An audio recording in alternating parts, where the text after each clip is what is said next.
नमस्कार दोस्तों, आप सभी का स्वागत है हमारे YouTube channel GS study point पे। आज के इस वीडियो में हम देखेंगे विश्व के जो प्रमुख सांस्कृतिक प्रदेश होते हैं उसको डिस्कस करेंगे और इसमें हम जानेंगे कि सांस्कृतिक प्रदेश होते क्या हैं।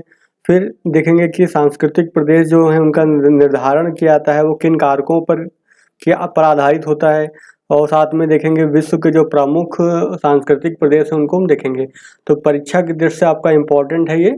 और परीक्षा में सीधे से क्वेश्चन पूछा जाता है कि विश्व के प्रमुख सांस्कृतिक प्रदेशों के बारे में बताइए। एक तो ऐसे पूछा सकता है या फिर पूछा सकता है कि सांस्कृतिक प्रदेश क्या होते हैं, इनके प्रादेशिकरण के लिए किन आधारों का चयन किया जाता है, और किसी एक जो है विश्व के किसी एक सांस्कृतिक प्रदेश का वर्णन कीजिए। या फिर इस तरह से क्वेश्चन पूछा जाएगा।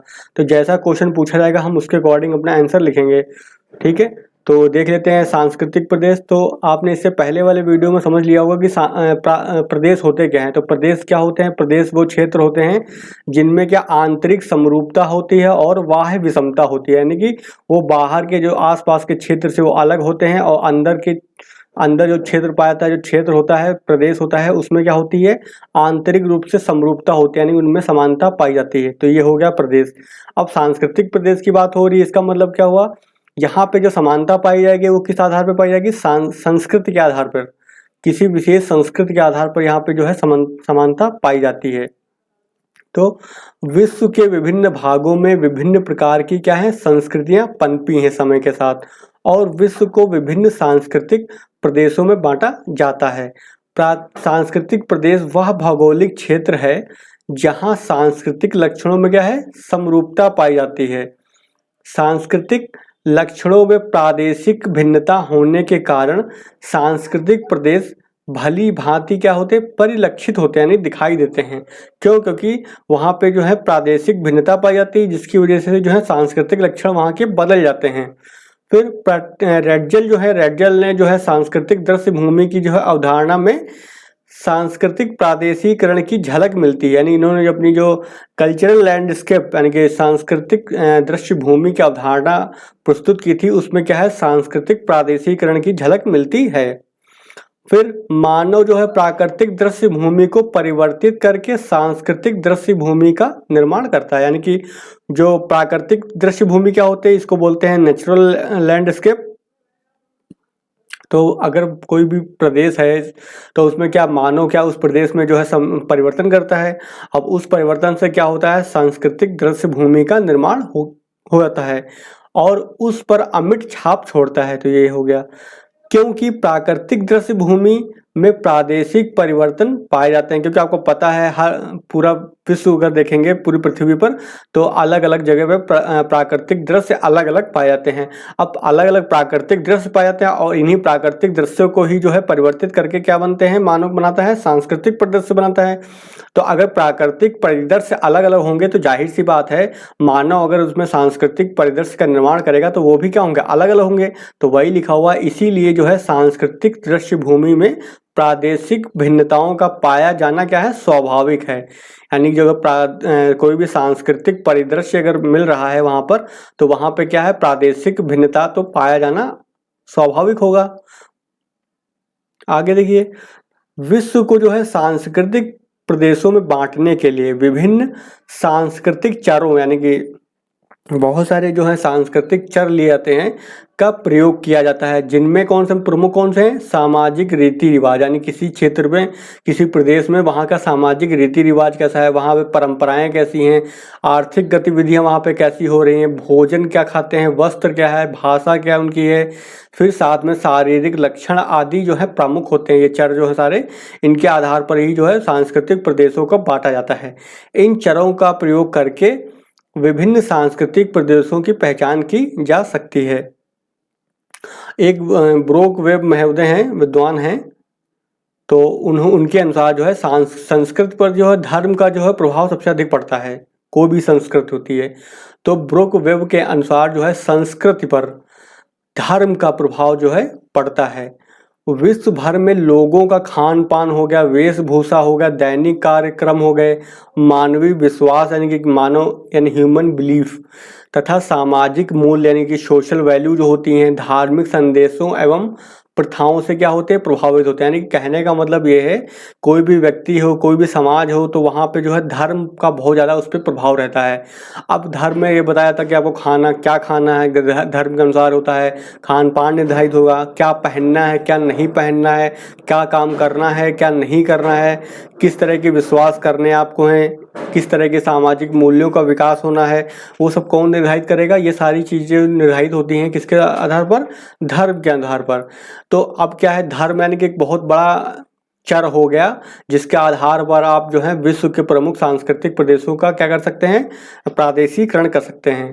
तो कुछ विद्वानों के अनुसार धार्मिक संदेश जो होते हैं एवं प्रथाएं क्षेत्रीय भौगोलिक परिस्थितियों से प्रभावित हो जाती हैं, और धार्मिक प्रभाव समाप्त हो जाने पर संस्कृति जो होती है अप्रभावी होती है। लेकिन यानी कि कहने का मतलब यह है, कुछ विद्वान मानते हैं कि जो धार्मिक संदेश होते हैं, प्रथाएं होती हैं उस क्षेत्र में, वहाँ पे क्या है, समय के साथ भौगोलिक परिस्थितियों से क्या होती हैं, प्रभावित हो जाती हैं, और धार्मिक प्रभाव यानी कि समाप्त हो जाता है। यानी इससे धीरे धीरे धर्म का प्रभाव कम पड़ जाता है। जैसे जो विकसित देश होते हैं, जैसे वहाँ पे क्या आप देखेंगे, धर्म का वहाँ पे प्रभाव कम हो रहा है समय के साथ। तो इससे क्या होता है, वहाँ की जो संस्कृति होगी वो भी क्या हो जाएगी, प्रभावित हो जाएगी।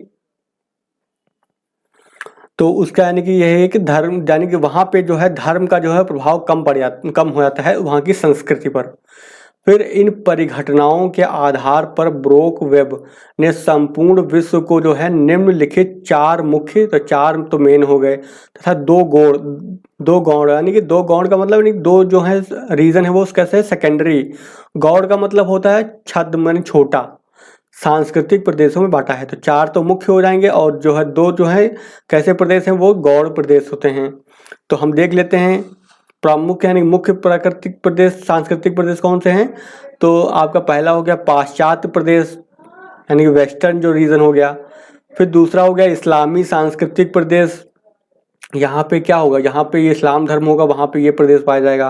फिर तीसरा है भारतीय सांस्कृतिक प्रदेश, तो ये कहाँ मिलेगा आपको, भारत के क्षेत्र में मिलेगा, भारतीय उपमहाद्वीप के आसपास का क्षेत्र। फिर पूर्वी एशियाई सांस्कृतिक प्रदेश हो गया, ठीक है। तो ये तो हो गए मुख्य प्रदेश, हो गए मुख्य सांस्कृतिक प्रदेश हैं ब्रोक वेब महोदय के अनुसार। फिर जो दो गौड़ हैं, तो गौड़ सांस्कृतिक प्रदेश कौन से हैं, एक तो है आपका दक्षिण पूर्व एशियाई, तो दक्षिण पूर्व यानी साउथ ईस्ट एशियाई जो सांस्कृतिक प्रदेश हो गया। फिर अगला जो गौड़ प्रदेश है कौन सा, मध्य अफ्रीकी सांस्कृतिक प्रदेश हो गए। तो ये कैसे प्रदेश हो गए, छोटे प्रदेश यानी सांस्कृतिक लेवल पे, क्योंकि छोटी जगह पे हैं, फैले हुए हैं, इसलिए जो है इनको गौड़ प्रदेश माना जाता है। तो अब हम बारी बारी से यहाँ पे जो है पहले तो चार हम बड़े जो प्रदेश हैं सांस्कृतिक प्रदेश उनको डिस्कस करेंगे, और फिर क्या करेंगे हम दो छोटे हैं सांस्कृतिक प्रदेश उनको भी डिस्कस करेंगे। आपके एग्जाम में जैसा आएगा वैसा आपको बताना है। अगर आपको ये पूछा जाए कि विश्व के प्रमुख सांस्कृतिक प्रदेश बताइए, तो आपको चारों सांस्कृतिक प्रदेश का वहाँ पर थोड़ा थोड़ा एक्सप्लेन करके आपको जितना वर्ड लिमिट होगी उसके अकॉर्डिंग अपना आंसर बनाना पड़ेगा। ये पूछा जाएगा अगर कि सांस्कृतिक प्रदेश होते क्या हैं, ये किन चरों पर निर्भर होते हैं, और किसी विश्व के एक सांस्कृतिक प्रदेश का विवेचना कीजिए, ऐसे पूछता है अगर, तो क्या करेंगे आप, स्टार्टिंग का जो हमने बताया है सांस्कृतिक प्रदेश होते क्या हैं और इनका निर्धारण कैसे करते हैं, और फिर इसके बाद हम बताएंगे कोई भी एक जो यहाँ पे चार जो हम मुख्य रूप से पढ़ा रहे हैं उनमें से कोई एक जो है हम बता देंगे उसको प्रदेश के रूप में, ठीक है। तो जैसा क्वेश्चन पूछा जाएगा वैसा ही लिखना है, अपने क्वेश्चन के अकॉर्डिंग ही आंसर देना होता है एग्जाम में। तो पहला हम देख लेते हैं, पहला आपका है वेस्टर्न रीजन यानी कि पाश्चात्य प्रदेश। तो हम देखते हैं ये क्षेत्र कहाँ पे फैला हुआ है। तो यह प्रदेश जो है यूरोपीय संस्कृति का सूचक है, जहाँ पे यानी यूरोपियन सभ्यता यानी कि वहाँ पे संस्कृति पाई जाती है जो ईसाई धर्म को मुख्य रूप से मानते हैं। जैसे आपका जो यूरोप का क्षेत्र हो गया, साथ में अमेरिका हो गया, लैटिन की देश भी हैं वहाँ पे कुछ आते हैं, वहाँ पर भी जो इस क्षेत्र का प्रभाव हुआ है। तो यह प्रदेश यूरोपीय संस्कृति यानी जो वेस्टर्न कल्चर को फॉलो करते हैं जो क्षेत्र, वहाँ का सूचक है, जिसमें ईसाई धर्म लगभग क्या है सर्वव्यापी, वहाँ पे इकलौता धर्म पाया जाता है क्या है, ईसाई धर्म। इस प्रदेश में जो है औद्योगिकीकरण वहाँ का बहुत अच्छा है, यानी कि वहाँ इंडस्ट्री बहुत अच्छे से डेवलप्ड हो चुकी हैं, नगरीकरण हो चुका है वहाँ का, राजनीतिक परिस्थितियों, अर्थव्यवस्था, उपनिवेशीकरण, वाणिज्यीकरण, परिवहन तंत्र आदि के अनेक रूपांतर उपस्थित, यानी कि समय के साथ उनमें परिवर्तन आया है। कुछ भागों में भौतिकवाद यानी कि जो भौतिकवाद यानी कि होता है उपभोक्तावाद, यानी कि नास्तिकता जैसे इसको बोल सकते हैं, यानी कि जब बस इसी जो लोक की बात करेंगे वो ईश्वर पे विश्वास नहीं करेंगे, भौतिकतावाद की बात करेंगे।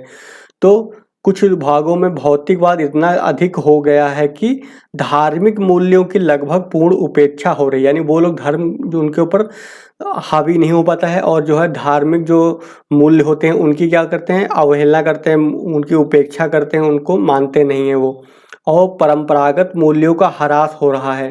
तो इससे क्या होगा, अगर धार्मिक मूल्य की उपेक्षा होगी तो वहाँ पे जो परंपराएं चली आ रही हैं उनका क्या होगा, कमी आएगी उनमें। फिर पाश्चात्य प्रदेश इतना विस्तृत है कि यूरोप हो गया, आंग्ल अमेरिका हो गया, लैटिन अमेरिका हो गया तथा ऑस्ट्रेलिया नामक 4 महाद्वीपों में फैला हुआ है। तो यूरोप हो गया, आंग्ल अमेरिका जहाँ पे यानी कि अंग्रेज लोग अमेरिका में जाकर शिफ्ट हो गए जाकर के वहाँ पर, फिर लैटिन अमेरिका जहाँ पे लैटिन भाषा बोली जाती है, जो आपका दक्षिण अमेरिका में मुख्य रूप से फैला हुआ है, ठीक है। और ऑस्ट्रेलिया में भी जहाँ यूरोप के लोग ही तो ऑस्ट्रेलिया में जाके बस गए थे, तो ये बहुत बड़ा क्षेत्र हो गया, यानी पाश्चात्य प्रदेश, सांस्कृतिक प्रदेश जो है वो बहुत ही बड़ा है। इतने बड़े क्षेत्रीय पर्यावरण के दृष्टिकोण से इसे निम्नलिखित 6 उप क्षेत्रों में बांटा जाता है, यानी कि इतना बड़ा है तो इसके भी क्या करते हैं, उपभाग किए जाते हैं, यानी कि इसको कितने उपभागों में बांटा गया, 6 उपभागों में इसको बांटा जा सकता है। अब पहला इसका देख लेते हैं, पहला उपभाग कौन सा है। पहला जो उपभाग है वो क्या है आपका है, पश्चिमी यूरोपीय सांस्कृतिक प्रदेश। तो यूरोप का जो पश्चिमी हिस्सा हो गया उसके अंतर्गत ये शामिल होगा। तो यूरोप के पश्चिमी भाग में स्थित है यह। यहाँ पर महासागरीय जलवायु है, मानव स्वास्थ्य एवं आर्थिक विकास के लिए बहुत अनुकूल है, यानी कि मानव जीवन के लिए बहुत ही यहाँ की जलवायु अच्छी है। अतः यहाँ जो है औद्योगिकीकरण एवं नगरीकरण बहुत हुआ है। फिर दूसरा कौन सा हो गया उपभाग, दूसरा उपभाग है महाद्वीपीय यूरोपीय सांस्कृतिक प्रदेश। तो अब ये क्या आ जाएगा, पूर्वी यूरोप का भाग आए इसका गाएगा इसमें मुख्य रूप से। तो वही लिखा हुआ पूर्वी यूरोप का भाग सम्मिलित है। यहाँ पर पश्चिमी भाग की अपेक्षा जो है कम आर्थिक विकास है, यहाँ पे थोड़ा इकोनॉमिक जो एक्टिविटी हैं उनका डेवलपमेंट कम हुआ है, परंतु ईसाई धर्म का प्रभाव यहाँ पर भी अधिक है। फिर अगला जो उपभाग है, तीसरा उपभाग है वो क्या है, भूमध्य सागरीय उपयूरोपीय प्रदेश। तो ये जो भूमध्य सागर जो है उसके आसपास के जो यूरोपीय देश हैं वो क्षेत्र आता है इसके अंतर्गत। तो यह प्रदेश भूमध्य सागर के उत्तर तथा आल्प्स पर्वत के मध्य में स्थित है। यहाँ पर क्या है, आर्थिक विकास पश्चिमी यूरोप की अपेक्षा कम हुआ है, परंतु रोमन कैथोलिक, क्योंकि यहाँ पे इटली पड़ेगा ना, तो वहाँ पे रोमन कैथोलिक धर्म का बोलबाला है वहाँ पर, ठीक है। तो वही लिखा हुआ रोमन कैथोलिक धर्म का यहाँ पर बोलबाला है।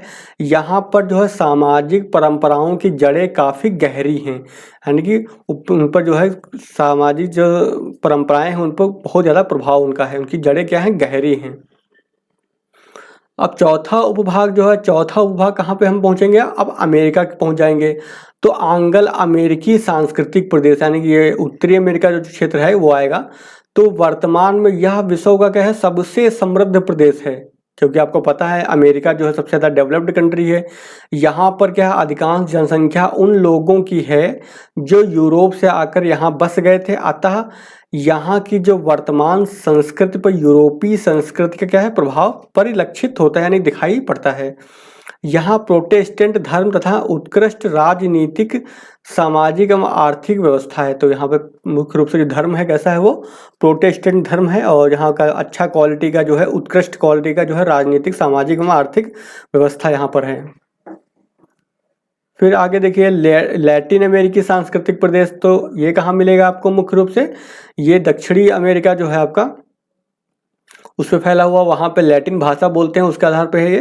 तो लैटिन अमेरिकी सांस्कृतिक प्रदेश यह दक्षिण अमेरिका महाद्वीप में विस्तृत है। यहाँ पर मुख्यतः भूमध्य सागरीय क्षेत्र, यानी जो भूमध्य सागरीय क्षेत्र थे जैसे स्पेन हो गए, पुर्तगाली हो गए, वहाँ से लोग आकर के यहाँ पर बस गए, जिस कारण से यहाँ की जो संस्कृति जो है, भूमध्य सागरीय संस्कृति का एकमात्र ऐसा क्षेत्र है जो उष्णकटिबंधीय इलाकों में विस्तृत है, क्योंकि यहाँ पे गर्मी पड़ती है, दक्षिण अमेरिका के क्षेत्र में गर्मी पड़ती है। अतः यहाँ विकास अपेक्षाकृत क्या हुआ, कम हुआ है।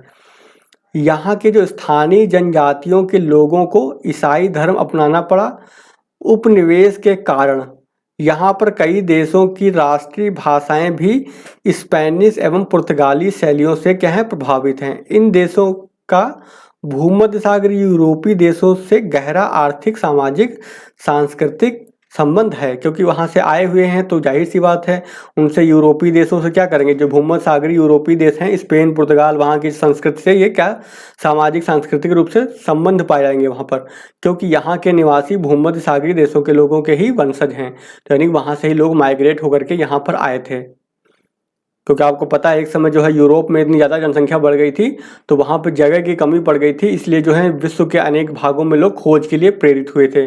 इसी टाइम पर जो है अमेरिका की खोज हुई थी। फिर देखिए ऑस्ट्रेलियाई सांस्कृतिक प्रदेश। तो ऑस्ट्रेलियाई सांस्कृतिक प्रदेश कहाँ फैला मिलेगा आपको, ऑस्ट्रेलिया में मिलेगा। तो ऑस्ट्रेलिया की भी जो है अधिकांश जनसंख्या यूरोपीय प्रवासियों की है, जिस कारण यहाँ की संस्कृति भी जो है यूरोप संस्कृति के ही समान है। जनसंख्या कम तथा क्षेत्रफल अधिक होने के कारण प्राकृतिक संसाधनों का दुरुपयोग नहीं हो रहा है, क्योंकि जनसंख्या बहुत कम है वहाँ पर।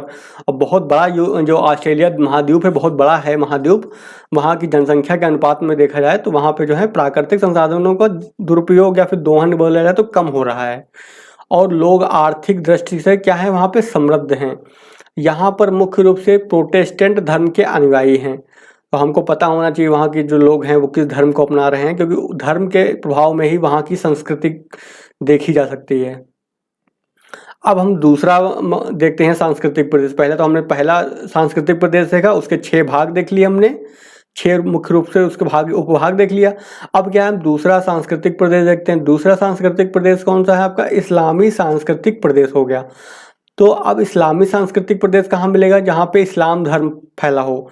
तो यह प्रदेश अफ्रीका के मोरक्को से लेकर के एशिया के पाकिस्तान तक फैला हुआ है और इस्लामिक संस्कृति से प्रभावित है यह क्षेत्र पूरा। इस्लाम, ईसाई एवं यहूदी धर्मों का जन्म जो है इसी प्रदेश के मध्य पूर्व में हुआ था। तो जेरूसलम जो है आप देखे होंगे अक्सर न्यूज़ में रहता है, वहाँ से ही सब इस्लाम धर्म की, ईसाई धर्म की और यहूदी धर्म की उत्पत्ति मानी जाती है। फिर इसमें जो है सहारा का मरुस्थल हो गया, मध्य पूर्व हो गया तथा दक्षिण पश्चिमी एशिया के कुछ देश सम्मिलित हैं। अब यहाँ पे होता क्या, यहाँ पे वर्षा कम होती है, आपको पता है ये क्षेत्र कैसा है, यहाँ पे मरुस्थल ज़्यादा पाए जाते हैं। तो यहाँ वर्षा कम होने के कारण क्या है, यह भाग मरुस्थली है, जहाँ पे इस्लामिक संस्कृति फैली हुई है वहाँ का क्षेत्र कैसा है, मरुस्थली है। और यहाँ जनसंख्या घनत्व बहुत कम है। अब देखिए जनसंख्या वहाँ पे ज़्यादा होती है जहाँ पे अनुकूल मौसम होता है, जलवायु होती है। यहाँ पे मरुस्थलीय क्षेत्र है तो जाहिर सी बात है कि परिस्थितियाँ जो है बहुत ही प्रतिकूल हैं मानव जीवन के लिए। तो यहाँ पे क्या है, जनसंख्या कम होगी तो वहाँ पे जनसंख्या घनत्व भी क्या हो जाएगा, बहुत कम हो जाएगा। इसके पूर्व में क्या है, भारतीय सांस्कृतिक प्रदेश है। तो आपको पता है कि पाकिस्तान के पूर्व में क्या है, भारत है, तथा उत्तर में यूरोपीय सांस्कृतिक प्रदेश है, यानी कि उत्तर में क्या मिलेगा उसके यूरोपीय संस्कृति है और पूरब में क्या इसके है, भारतीय संस्कृति है। लोगों का जो मुख्य पेशा है, यहाँ के लोग क्या करते हैं, तो देखिए जब मरुस्थलीय क्षेत्र होते हैं वहाँ पे खेती करना तो बहुत मुश्किल होता है। तो प्राकृतिक रूप से जो घास झाड़ी वगैरह होती हैं तो लोग उन्हीं पर निर्भर होते हैं। क्या करते हैं, वो पशुओं को पालते हैं, भेड़ वगैरह, बकरी वगैरह, इस टाइप के जानवर जो होते हैं उनको पालते हैं और उन्हीं से ही इनकी आर्थिक गतिविधियाँ संचालित होती हैं। तो यहाँ के लोगों का मुख्य पेशा क्या होगा, चलवासी पशु चारण तथा मरु उद्यानी कृषि है। तो मरु उद्यान वो क्षेत्र होते हैं जहाँ पे जो है मरुस्थलीय क्षेत्र में कहीं कहीं पे जो पानी की उपलब्धता होती है उसी को बोलते हैं मरु उद्यान। अधिकांश जनसंख्या इस्लाम धर्म को मानती तथा यहाँ की जो मुख्य भाषाएं कौन सी होंगी, तो आप यहाँ पे जो फैले देश हैं उनके आधार पर जान सकते हैं। फारस की खाड़ी है तो फारसी लोग होंगे, अरब है तो अरबी होंगे, पश्तो है, उर्दू है, तो यहाँ की ये मुख्य भाषाएं हो गई। यह प्रदेश जो है खनिज तेल से संपन्न है तथा अर्थव्यवस्था का मुख्य घटक है। तो आपको पता है जो मध्य एशिया का क्षेत्र है, मिडिल ईस्ट जिसको बोलते हैं, और अरब प्रायद्वीपीय क्षेत्र हो गया जो जहाँ पे इस्लाम फैला हुआ है, इस्लामिक संस्कृति फैली हुई है पूरी, वो क्षेत्र वहाँ पे क्या मिलता है, मुख्य रूप से तेल मिलते हैं ना, पेट्रोलियम प्रोडक्ट्स वहाँ पे बहुत ज़्यादा मात्रा में मिलते हैं और इन्हीं पे ही उनकी अर्थव्यवस्था क्या है, पूरी टिकी हुई है। फिर वर्तमान समय में भी अधिकांश देशों के लोग जो हैं इस्लामी रूढ़िवाद में विश्वास रखते हैं। तो यहाँ के जो लोग होते हैं वो इस्लामी लोग जो हैं मतलब बहुत ज़्यादा रूढ़िवाद हैं, कट्टरता इनके अंदर बहुत ज़्यादा पाई जाती है, और जिसमें स्त्रियों को काफ़ी निम्न स्थान प्राप्त है। यानी कि और जो साथ में जो अगर देखेंगे इस्लाम धर्म में तो स्त्रियों को जो है काफ़ी जो है कम जो है महत्व दिया जाता है, उनके अधिकार बहुत ही कम होते हैं, सीमित होते हैं। इन देशों में देखेंगे आप, जैसे सऊदी अरब हो गया, ईरान हो गया, इराक हो गया, तो इन देशों में जो है महिलाओं को बहुत ही सीमित अधिकार प्राप्त हैं। तो आप कह सकते हैं कि जो स्त्रियां होती हैं उनको काफ़ी निम्न दर्जा, निम्न स्थान प्राप्त हुआ होता है। अब हम देख लेते हैं भारतीय सांस्कृतिक प्रदेश के बारे में। तो ये तो भारतीय क्षेत्र में फैला होगा भारतीय सांस्कृतिक प्रदेश, तो इससे आप परिचित ही होंगे। तो यह प्रदेश जो है पूर्ण रूप से पूरी तरह से जो है भारतीय उपमहाद्वीप में ही विस्तृत है। इसे बेकर ने जो उपमहाद्वीपीय तथा स्टाम्प ने धान संस्कृति के नाम से पुकारा है। तो बेकर ने इसे उपमहाद्वीपीय बोला क्योंकि भारतीय केवल एक पर्टिकुलर क्षेत्र में फैला हुआ है, महाद्वीप के एक छोटे से हिस्से में फैला हुआ है, इसलिए इसको क्या बोला गया है, उपमहाद्वीपीय बोला गया है। और जो स्टाम्प विद्वान है उन्होंने धान संस्कृति बोला है, क्यों? क्योंकि यहाँ पे इस क्षेत्र में धान की कृषि ज़्यादा होती है, क्योंकि उष्णकटिबंधीय वर्षा का क्षेत्र में फैला हुआ है। ये यहाँ पे वर्षा होती है अच्छी खासी, मानसूनी वर्षा होती है, और यहाँ पे तापमान अधिक रहता है वर्ष भर, जिससे धान की जो है खेती होती है, इसीलिए इसको क्या बोला इन्होंने, धान संस्कृति के नाम से बोला। फिर इसके उत्तर में क्या विश्व का सबसे बड़ा हिमालय पर्वत है, दक्षिण में हिंद महासागर है, और उत्तर पश्चिम में क्या हिंदुकुश पर्वत है। तो आप लोगों ने देखा होगा भूगोल में भारत की स्थिति, तो आपको ये सब बातें परिचित हो गए होंगे कि उत्तर में तो हिमालय हो गया, और पश्चिम में अगर देखा जाए तो आपको हिंदुकुश पर्वत मिलेगा उत्तर पश्चिम में, और साथ में दक्षिण में देखेंगे तो हिंद महासागर फैला हुआ है। फिर भारतीय संस्कृति जो है वो किस पे आधारित है, तो आपको पता है वैदिक सभ्यता बोलते थे इसको। तो भारतीय संस्कृति जो है वो वैदिक मूल्यों पर आधारित है। विभिन्न समुदायों के होते हुए भी, यानी कि बहुत ज़्यादा यहाँ पे समुदाय पाए जाते हैं, होते हुए भी सामाजिक व्यवस्था में वैदिक मूल्यों का क्या है, अदृश्य प्रभाव उपस्थित है। यानी कि यहाँ पे अनेक प्रकार के समुदाय पाए जाते हैं, लेकिन सभी समुदायों पर जो है वैदिक जो मूल्य होते हैं, वैदिक समय के जो वहाँ के वैल्यूज़ हैं, मूल्य हैं, उनका अदृश्य प्रभाव, सीधा सीधा नहीं है तो अदृश्य प्रभाव भी उपस्थित है। पिछले कुछ दशकों में जो है आर्थिक विकास हो गया, भौतिकवाद आदि के प्रभाव से क्या है, कुछ परंपरागत मूल्यों का क्या हुआ, ह्रास हुआ, नहीं उनकी कमी आई उनमें। परंपरागत रूप से जो है संयुक्त परिवार, ग्राम समुदाय, जाति व्यवस्था, निर्वाह कृषि, धान की कृषि, कृषि भूमि की उत्तराधिकारिता एवं उसका विभाजन, मानसून, जलवायु तथा इससे संबंधित कृषि एवं उत्सव आदि इस संस्कृति की क्या है, पहचान है।